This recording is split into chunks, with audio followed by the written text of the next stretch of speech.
So we are now reading. I wasn't here last week for the reading because I was having the special tapasya of a board meeting. So it looks like we're speaking about Swami Abhedananda today, as we did the past couple of weeks. And it's now back to India.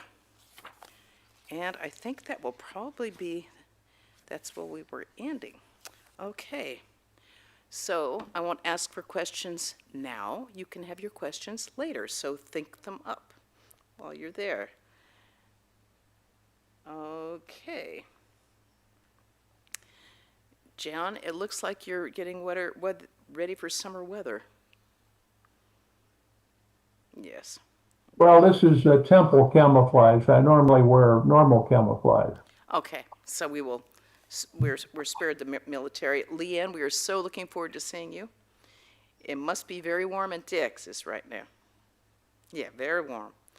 And Very warm. very warm. Sunanda, how is it in Irvine? Very warm. Very warm. Yeah, it's 85. okay. Okay, well, it's a little bit better here. Okay, so back to India. I sailed from San Francisco, wrote Abhedananda, and crossed the Pacific Ocean, breaking my voyage at Honolulu, where I was a delegate from India at the Pan-Pacific Educational Conference. Then I came to Japan and studied Japanese culture, philosophy, and religion. I stopped at Shanghai, Hong Kong, Canton, Manila, and Singapore, where I delivered the message of Vedanta philosophy in popular lectures. That's a lot of traveling. From Singapore, I was invited to Kuala Lumpur in the Malaya States, which is Malaysia now, where I gave a series of lectures on Confucianism, Buddhism, and Taoism before Chinese and Hindu audiences. Wow. From there, I was invited to Rangoon, where after delivering several public lectures on the message of the Buddha and the religion of the Hindus, I returned to Calcutta. So this must have, okay, here we are. We're talking 1921. On the 10th of November, 1921, Abhedananda reached Calcutta and then went to Bellarmine by car. It was noon and the shrine was closed, but a monk opened it so that Swami Abhedananda could bow down to the master. Brahmananda and Shivananda were in South India, but Sardananda came the next day from Udbodhan to greet his brother disciple. On December 25th, Christmas, a civic reception was given for Abhedananda at the Calcutta University Institute. In January, Abhedananda went to Jamshedpur and gave 3 lectures at the Tata Institute, Universal Religion, Progressive Hinduism, and the Message of Vedanta. On the 13th of February, Abhedananda went with Shivananda to Dhaka and Maiman Singh in Bangladesh, where he gave several lectures. Abhedananda returned to Calcutta on the 26th of February. Meanwhile, Brahmananda had become seriously ill and was dying from diabetes and cholera. Abhedananda visited him frequently at Balar Mandir in Calcutta. Brahmananda passed away on the 10th of April, 1922. Wow, okay, that wasn't that long from when he arrived. It was during this period that a new chapter of the Ramakrishna order began. Shivananda was elected president of the order. On the 24th of April, 1922, Abhedananda left for a lecture tour and a pilgrimage to Shillong and Guwahati in Assam. After returning to Calcutta, he left for Tibet on the 14th of July. On the way, he stopped at Varanasi, Lahore, Rawalpindi, and Srinagar. He met the Maharaj of Kashmir, who arranged his trip to Tibet. He left Srinagar on the 1st of August, and Abhedananda recorded in his diary, "I went to Tibet and Kashmir, crossing the Himalayas on foot, to study the manners, customs, and Buddhistic philosophy and Lamaism which prevail among the Tibetan Lamas. I went along Yarkand Road, the highway to Europe, and stopped at Leh, the capital of Ladakh in western Tibet. My destination was the Hennis Monastery, which was about 25 miles north of the city of Leh." Excuse me, there's something that's irritating my throat in here.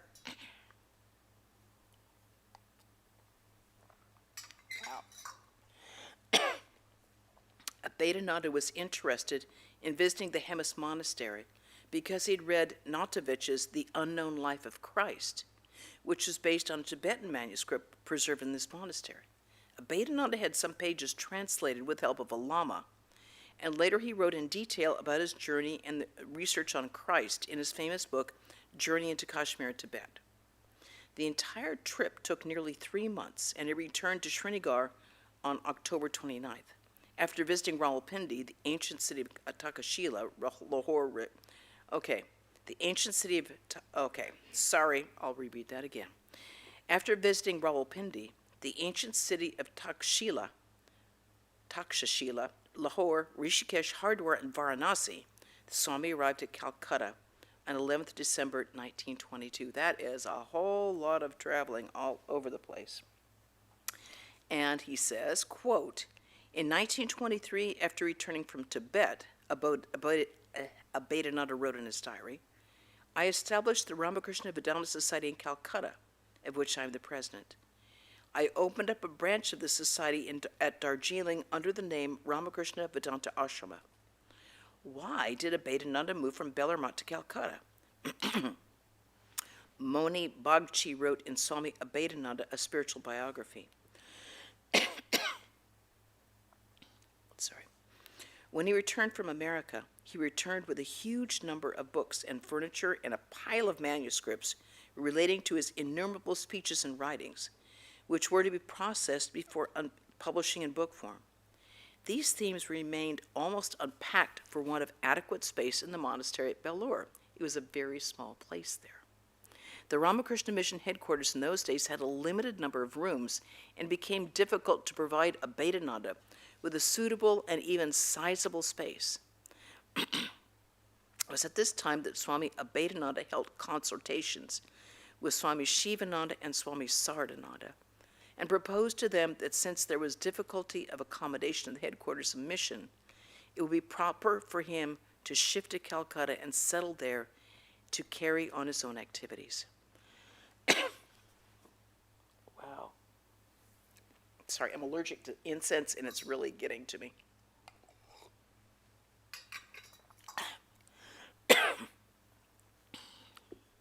Sorry. Okay. So that it was on record that both Shivananda and Sardananda had given their consent to this proposal, and accordingly efforts were being made from the beginning of 1923 to find a suitable house for Swami Abhedananda in Calcutta. Yet there were other reasons for his choice of Calcutta as a center for his future work. It could be safely presumed that when he returned to India from America, he must have had some plans of his own, the realization of which needed a separate establishment, if not altogether a separate organization outside the order. He was one of the trustees of Bellarmine, and as such there was no question of his disassociating from the parent body, because people always say, well, why do you have a separate thing?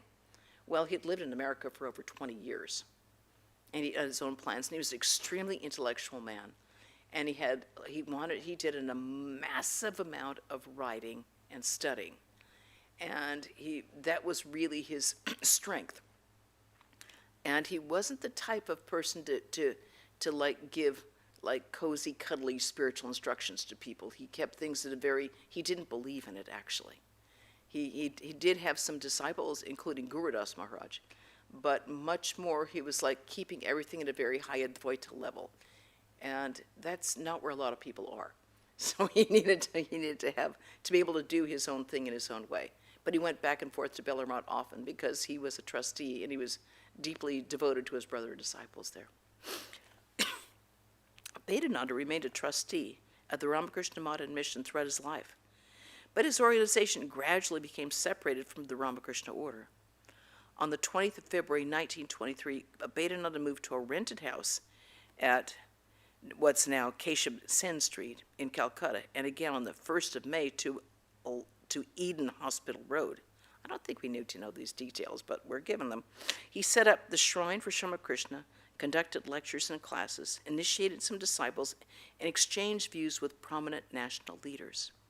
His dynamic personality kept him active till the end of his life. He continued his lecture tours in various places of India, and began to publish his writings, the complete works of Swami Abhedananda, which comprise 11 volumes and are published by the Ramakrishna Vedanta Mutt in Calcutta. On the 9th of September, Abhedananda visited Darjeeling, a Himalayan resort where many wealthy people go for their summer holidays. Yeah, if you were in Calcutta, you would definitely go to Darjeeling if you possibly could. It's so unbearable any other way. He stayed there for a couple of months and was greatly benefited by the beauty of the place and its invigorating climate. Invigorating being like not oppressively hot so you can't breathe, that sort of invigorating. The following year, on the 18th of October, he returned to Darjeeling and bought a cottage on a piece of land below the railway station.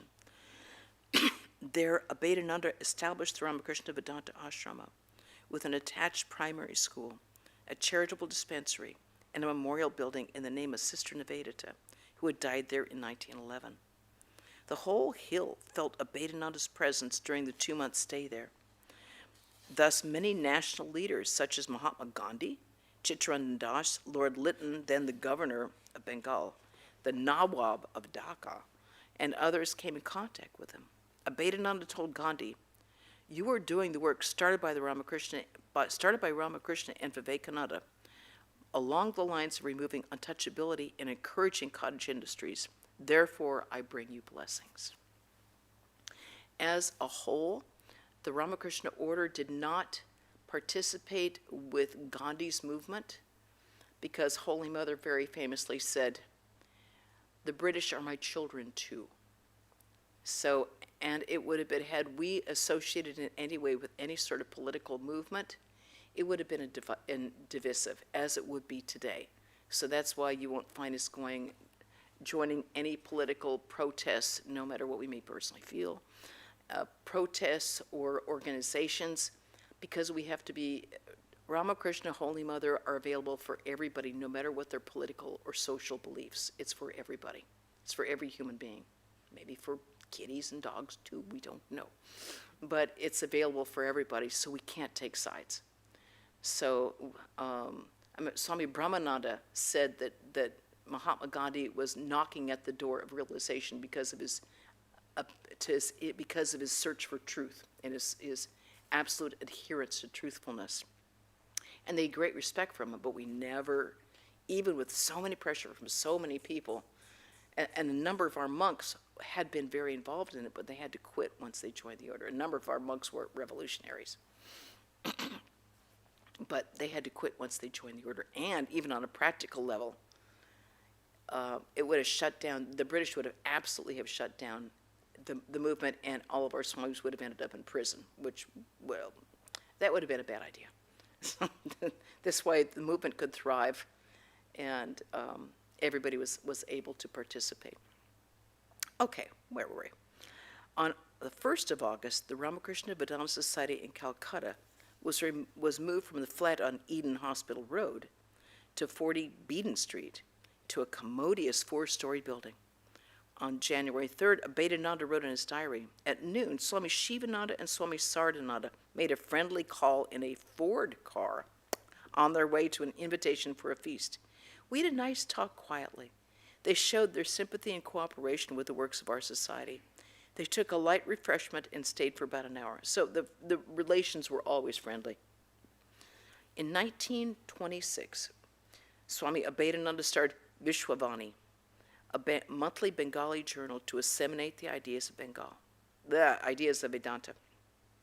His life was full of various activities both in Calcutta and Darjeeling, such as writing books and articles, giving public lectures and classes on the scriptures, meeting visitors, and inspiring some young men to adopt the ideal of renunciation. Abhedananda wanted to have a permanent home for the society, so in 1929, a plot of land was purchased on Raj Krishna Street in North Calcutta. It took several years to build this house, and during this period, the Swami lived mainly in Darjeeling. Toward the end of 1934, he moved the society's new house and began to supervise the construction of the Master's Shrine, which was dedicated on Sri Ramakrishna's birthday in 1937. While installing the picture of Sri Ramakrishna, the Swami prayed, "Master, please dwell here to do good to humanity as long as the sun and the moon exist." That's really sweet.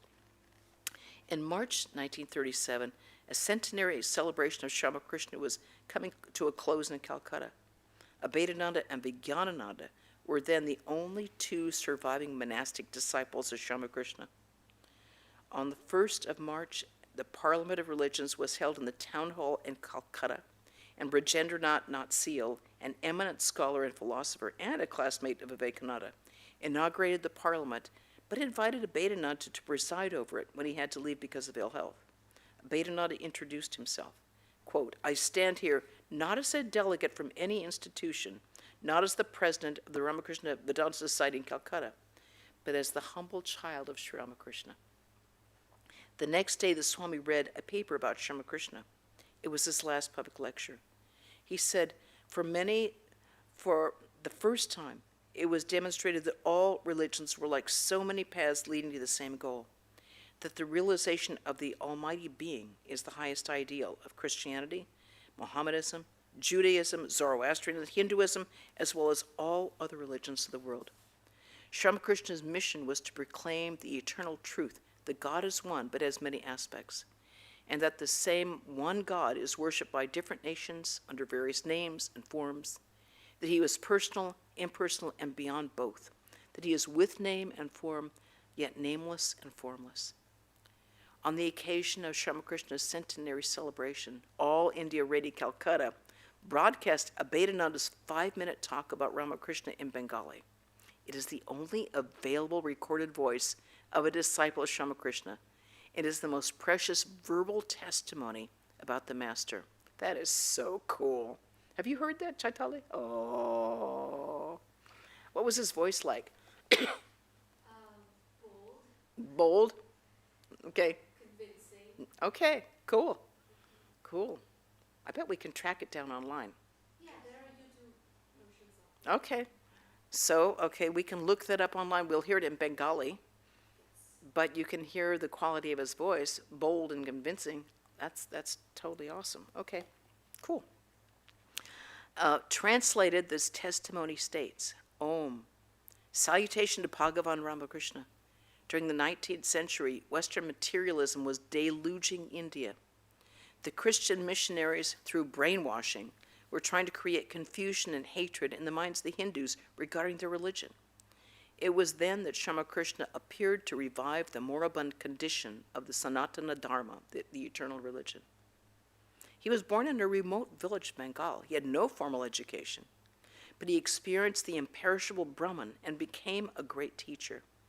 He did not care for dry scriptural arguments. He solved the problems of life through his spiritual power. He said, "The nature of all human beings cannot be the same. It is natural to be different." He respected all beings and worshiped the God of different religions. After experiencing the truth of unity and diversity, Ramakrishna proclaimed, "As many faiths, so many paths. All religions are true." Yatamat tatopat, right? The Master's renunciation was phenomenal. While living in Dakshineshwar at the Kasipur garden, we saw he could not touch money or any metal. He perceived the manifestation of the Divine Mother in all women. It's kind of nice to hear that from a direct disciple of Sri Ramakrishna, because when we read the gospel, it's like woman in gold, woman in gold, woman in gold. And you have this feeling like, it's like, oh, he doesn't like us. But that's because he was speaking to men. And at that time, there was the observation of Purta, so women were in a different area. There were not women in the room in general. Sometimes they would be at the back of the room, but mostly he was speaking to men. So he was talking not to the woman outside, he was talking to the woman in the men's head that was living there very, very, very seductively. So he was talking about that woman in gold right there. Ramakrishna told us, he who was Rama and he who was Krishna is now Ramakrishna in this body. Pointing to himself, the Master further said, "I will be worshipped in the homes of many people." Yeah, now you see it. Salutation to Ramakrishna, the perfect embodiment of the eternal truth that manifests itself in various forms to help mankind. He's an incarnation of the Supreme Lord and is worshipped by all. Peace, peace, peace. That's quite powerful right there. In the early part of May 1937, Abhedananda left for Darjeeling, his favorite place. There, amidst nature's panoramic beauty and silence, he would remain absorbed in meditation, study, and writing. Most of his books and profound writings were done there. He would get up early in the morning and meditate. Then, facing the peaks of the Himalayas, he would take his breakfast. Afterwards, he would go for a long walk alone. And then from 9 to 11 a.m., he would write. After his bath, he would meditate for another hour and then have lunch. After lunch, he would read a newspaper, usually The Statesman, and then would take some rest. Again, he would write from 3 to 5 p.m. and then go for a walk. In the evenings, he would meet devotees and visitors who would talk, and he would talk to them on various topics. After dedicating the shrine to Ramakrishna on the 29th of August 1937, Abhedananda left Darjeeling on the 21st of September. It had been his last visit. On the way to Calcutta, the Darjeeling mail was derailed, and Abhedananda strained his heart as he hurriedly left the van. Completely exhausted, he returned to the Ramakrishna Vedanta Mutt in Calcutta. From then on, his health began to fail, and water became accumulating in his system. Several prominent doctors treated his dropsy, as they called it then, but in the end he was under the care of Kaviraj Vimalananda, an Ayurvedic physician. His life's work done, he silently began to prepare himself for his final journey. On his 73rd birthday, he said to one of his disciples, "I am only an instrument in the blissful sportive play of the Master, and the moment my life's mission is over, I shall not wait even 1 second longer." Once Swami Brahmananda had remarked, "When Kali reduces his external activities, people will realize the manifestation of his spiritual power." I hadn't read that before. That's pretty amazing. Abhedananda was virtually bedridden for the last year and a half of his life. Even in that condition, every night after supper, his disciples would read the manuscript of his lectures, and he would dictate corrections. On the 14th of January, 1938, in spite of his severe illness, he went to Bellarmont to attend the dedication ceremony of Sri Ramakrishna's marble statue in the new temple.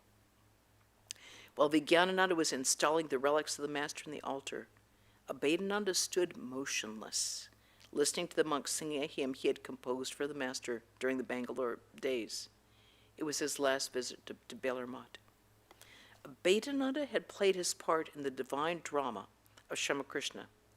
Gradually, the great yogi made himself ready to return to his beloved Guru. One day he said to his disciple, "My body belongs to the Master." Toward the end, he indicated this body should be cremated at the Kasipur cremation ground after his death. That's, of course, where Sri Ramakrishna had been last year and a half of his life. On the 7th of September 1939, he followed his regular routine, but in the evening he had a high temperature that continued the whole night. His disciples served him around the clock. In the morning he felt a little better and asked his attendant to give him a glass of water.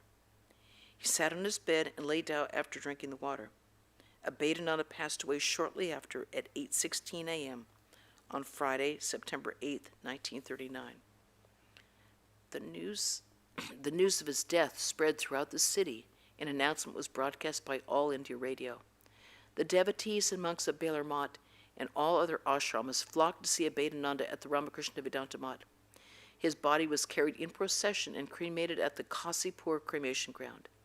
The disciples followed his last request, "Make a little place for me at the feet of the Master." Towards the end of his life, this great austere Vedantan, Abhedananda, told his disciples, "Tapasya or austerity enhances willpower. Have self-confidence. Have faith in yourself. Think, I am a child of immortal bliss. The infinite power is playing within me. If you have this conviction, you will conquer the world." And that is an absolutely wonderful way of ending the chapter on Swami Abhedananda. So, any questions or comments on this?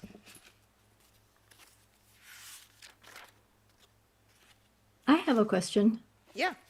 So what he established was separate from the Ramakrishna mission? Yes, it was in downtown Calcutta, and he originally started it so he could have a place to work. But then I think after being in the United States over 20 years, I think it was 21 or 23 years, he had his own diet.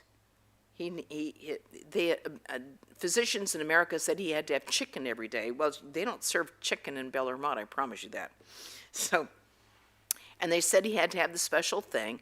And then he also wanted to continue his own way of writing and studying and doing all that. But he remained a trustee. But you have to realize that to go from where he was in Calcutta to Bellarmine is no easy task. It takes, even now, it takes a couple of hours. Chaitali, what would you say it takes now? About an hour if you're not running into traffic. Yeah, so in those days, we don't have, I don't think the Vedanta bridge was built then, was it? So there might have been only one bridge over at that one point, or maybe two bridges? Just the Howard Bridge. So it would not be easy for him to get back and forth. It would take minimum 2 hours each way, minimum. And in that heat and in the traffic with all that, it would not be an easy journey. So he would do so for special occasions, but he really wanted to keep that center going really as an intellectual sort of outpost. And Is even that in still happening? Yeah, I'm sorry. still there, absolutely still there. It was interesting, we were, where were we reading somewhere where there was a complaint, I think Latu Maharaj was complaining to Narendra, to Swami Vivekananda, about Abhedananda isn't doing any of the work around here, he's just studying his book, and Narendra said, and this is, okay, this must have been in the 1890s,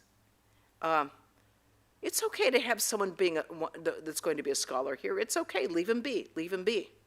So Vivekananda could foresee what his role would be as sort of an intellectual light. Because other swamis that were much more devotional, much more ritualistic, can we say, like Ramakrishna was very ritualistic, Swami Shivananda very devotional. So, I mean, you really, for every disciple of Ramakrishna, you find a different aspect of Ramakrishna himself sort of magnified. So each disciple had sort of that part to play. Swami Abhedananda, perfect karma yogi, absolute perfect karma yogi. His service, his ability to work nonstop for hours and go for days without sleeping, without eating, and then without even noticing it. Just amazing lives that we're studying here. So that was his special gift. And he was very successful on the east coast of this country. And his ability to work was just phenomenal. His ability to talk, I mean, he wants to talk that much about anything. But he was just pouring it out, pouring it out. But from the very beginning, he was very drawn to that sort of very intellectual path. So has the center become part of the order now? No, it's still, they're very, very friendly. We all share each other's books, but very friendly. Yeah, we publish their books. It's much smaller than Bellarmine is now. Bellarmine has really taken over Bengal, especially Kolkata. It's like, and that is the one that sends swamis out around the world. And Bellarmine is really what expanded all throughout India and other countries. It's a small but strongly intellectual organization.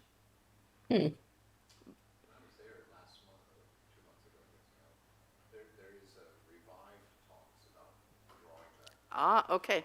I love hearing that. This is from Swami Chetanananda. He said when he was there last month, really? Okay, in Bellarmine, he said there was talk again about kind of uniting them, both the Ramakrishna Vedanta Ashram. Is that what it's called? No. It's the Vedanta, Ramakrishna Vedanta Ashram, and uniting that with Bellarmine. Because they would have the strength of numbers with Bellarmine and still be able to keep up their publishing wing.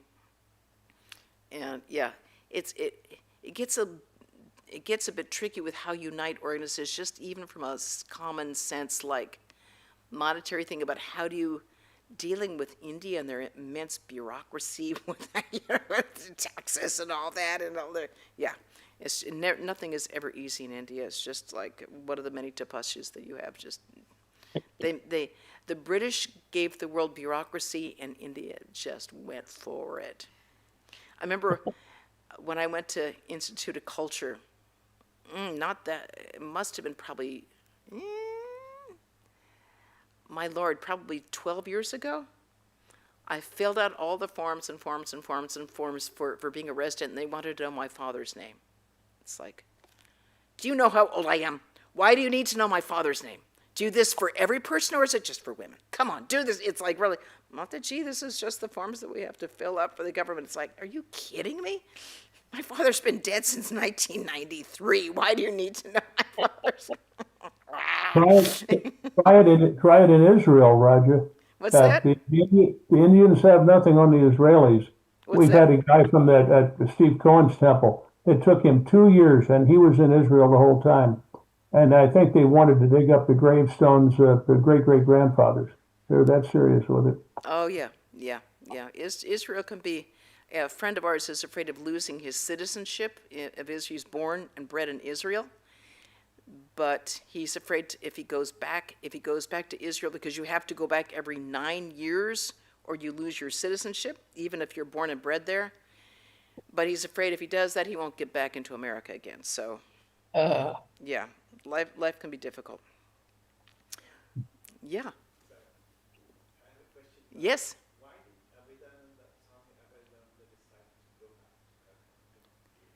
I think he just felt like he needed to go back home, back to Calcutta from the United States. I think at some, all these great people were really tuned into Sri Ramakrishna. And I think he really was listening to the call of Sri Ramakrishna. Okay, your work in America is done now. You've done this work. Now go back to India and do the work there. I think it was Sri Ramakrishna himself that said, okay, it's now time for you to do this. You write these books. You form your organization. He was totally, even this great intellect became the simple boy of Sri Ramakrishna. I think all these direct disciples were totally like, meh. Their finger was directly into the wire. They'd stuck their finger in the outlet. Master told me to come back. Okay, I think so, because his work was certainly was successful. He was traveling all, was traveling all over the place. Yeah, interesting. But they all kind of stayed tuned in. It's like the way Swami Abhedananda was like, I'll go tomorrow. I'll go when my stomach feels better. I'll go when it's like, they're all tuned into him when's the right time to do this. We aren't tuned in. We just follow the ego. They follow. It's like, okay, I got it in the inner. I have to go there now. Bye now. Yeah. Okay. Well, on that note, I have some announcements. Saturday, we will have a Bhagavad Gita class with Swami Chetanananda. Oh. Gospel of Sri Krishna. Sorry, I was looking at Bhagavad Gita with Swami Sarvadevananda. Don't try to do two things at once. And next, on Sunday, the same Swami Chetanananda is going to go speak on practice is for now. That is absolutely my favorite subject right now. It's like, stop talking, start doing. Yeah. Okay, that's excellent. And oh, yes. How am I? Yeah, thank God you're here. Yes, our most important thing is we have Karma Yoga Day on Saturday, starting anywhere between 9 and 9:30. If you feel like you could only come at 10, come at 10. Come directly down to the convent. We will give you snacks. We will give you coffee. We'll give you half and half. We will do anything we can.